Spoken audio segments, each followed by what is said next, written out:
एकीकडे राज्यात दिवाळी निमित्त फटाके फुटत आहेत, तर दुसरीकडे राज्याच्या राजकारणात एका ट्विटमुळे बॉम्ब फुटलाय.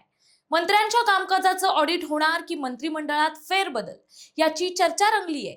मुख्यमंत्री देवेंद्र फडणवीसांनी खंडन केलं, मात्र मुंबई महापालिका निवडणुकीत महायुती एकजूट होणार का? मतभेद निर्माण होणार का? चला पाहूयात याचा खास रिपोर्ट. नमस्कार, मी प्राची शिरकर. आपण पाहत आहात प्रहार न्यूज लाईव्ह. महायुती सरकारच्या वर्षापूर्तीनंतर राजकीय वर्तुळात धुमाकूळ घालणारी चर्चा रंगलीये आणि ती म्हणजे मंत्र्यांच्या कामकाजाचं ऑडिट. एका वृत्तवाहिनीने सूत्रांचा हवाला दिला आणि मंत्र्यांच्या कामाच्या ऑडिट बाबत वादळ उठलं. गुजरात प्रमाणे महाराष्ट्रात मंत्रिमंडळ फेरबदलाची शक्यता वर्तवण्यात आली आहे. मात्र ऑडिट म्हणजे केवळ कामाचा आढावा असेल, फेरबदलांचा ड्रामा नाही, असं मुख्यमंत्री देवेंद्र फडणवीसांच्या या अनौपचारिक गप्पातून स्पष्ट होतंय. सध्या स्थानिक स्वराज्य संस्थांच्या निवडणुकांवरचं फोकस मंत्रिमंडळ विस्तार किंवा मंत्र्यांना गुजरात प्रमाणे हटवण्याचा विचार नसल्याचं मुख्यमंत्र्यांचं म्हणणं आहे. पण हे खंडन किती खरं? गेल्या महिन्यातील मंत्रिमंडळ विस्तारात 33 नवीन चेहऱ्यांना संधी मिळाली आणि आता परफॉर्मन्स ऑडिट हा तर नेत्यांना सावध करणारा सिग्नल आहे. हे ऑडिट महायुतीतील घटक पक्षांच्या अंतर्गत समीकरण उघड करेल, त्यामुळे भाजप, शिवसेना आणि राष्ट्रवादी यांच्यातील तणाव वाढू शकेल, असं विश्लेषकांचं म्हणणं आहे.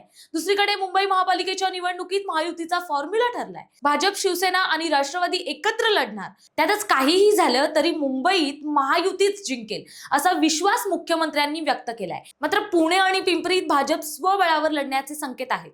तर ठाण्यातल्या जागांबाबतचा चेंडू उपमुख्यमंत्री एकनाथ शिंदे यांच्याकडे टोलावण्यात आलाय. त्यामुळे शिवसेनेची गोची होण्याची शक्यता आहे, कारण भाजपने ठाण्यात स्वबळावर लढण्याचा नारा दिला होता. मात्र आता घेतलेल्या भूमिकेमुळे चर्चांना उधाण आलंय. तरीही जिथे फायदा होईल तिथे महायुती एकत्रित लढणार आहे. ठाकरे बंधू एकत्र येण्याच्या चर्चा सुरू आहेत, तर दुसरीकडे मनसेमुळे महाविकास आघाडीच्या एकजुटीची शक्यता मावळली आहे, असंही बोललं जातंय. याबाबत काँग्रेस हायकमांड निर्णय घेईल अशी चर्चा आहे. एकूणच प्रभाग रचनांचा विचार करून काही जागांवर एकत्र तर काही जागांवर स्वबळाचा नारा, असा भाजपाचा अर्थात मुख्यमंत्री देवेंद्र फडणवीस यांचा मास्टर प्लॅन असल्याची मोठी चर्चा रंगली आहे. मंत्र्यांच्या कामकाजाचं ऑडिट आणि निवडणुकीची रणनीती महायुतीला मजबूत करेल की अंतर्गत कलह वाढवेल? पुण्यासारख्या शहरात स्वबळाचा नारा दिला तर मुंबईत एकजूट टिकेल का?